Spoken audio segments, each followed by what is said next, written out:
ଦେନ୍ ଭାବୁଛନ୍ତି ସମସ୍ତେ କ'ଣ କରିବା କ'ଣ ନାହିଁ। ଏଠି ଜିଜୁ ବି ଛିଡ଼ା ହେଇଥିଲି, ଆମେ ଫାଙ୍କା ଜାଗାକୁ ପଳେଇ ଆସିଥିଲୁ ଟିକେ ପବନ ଖାଇବାକୁ, ଯେହେତୁ ସେମାନେ କିଛି କିଣାକିଣି କରୁଥିଲେ। ଦେନ୍ ଜିଜୁଙ୍କୁ ଏଠି କହିଲେ ଜିଜୁ ଟିକେ ସ୍ମାଇଲ୍ କର, ଦେନ୍ ସେଇଠି ସ୍ମାଇଲ୍ ଦେଇଥିଲେ। ଦେଖୁନ ଇଏ କିନ୍ତୁ ସୁନ୍ଦରୀ ହାଇ ହାଇ କରୁଛି, ଆଉ କୁନ୍ଦୁରି ତାର କ'ଣ ମୁଣ୍ଡ କୁଣ୍ଡେଇ ହେଲାଣି। ତ ଦେଖିପାରୁଥିବେ ଏମିତି ମଜାମସ୍ତି ଲାଗି ରହିଥିବ, ଯେହେତୁ ଫ୍ୟାମିଲି ସହିତ ନା, ତ କିଛିଟା ଅନ୍ଦାଜ ଟିକେ ଅଲଗା ଥାଏ। ତ ଏଠି ଆମେ ଚାଲି ଚାଲିକା ଆସିଯାଇଥିଲୁ ବାଟକୁ।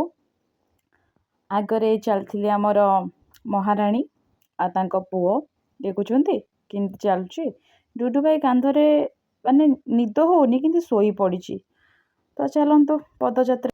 ତ ଆମେ ଚାଲିଲୁ ଏବେ ପଦଯାତ୍ରାରେ। ତ ଆଗରେ ବି ବହୁତ ଲୋକ ଯାଉଛନ୍ତି, ଏଠି ଦିଦି ଆଉ ଡୁଡୁ ମିଶିକି ଯାଉଛନ୍ତି। ଡୁଡୁ ପୁରା ତା କାନ୍ଧରେ ପଡ଼ି ପଡ଼ିକା ଚାଲିଛି।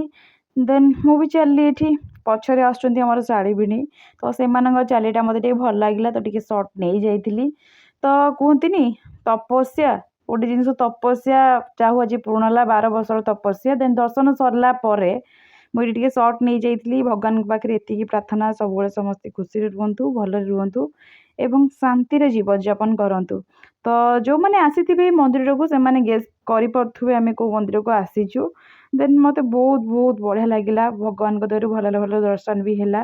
ଏଠି ମୁଁ ସର୍ଟ ସେଥିଲାଗି ନେଇଯାଇଥିଲି, ତ ପଚାରି ପାରିବେ ବକ୍ସରେ।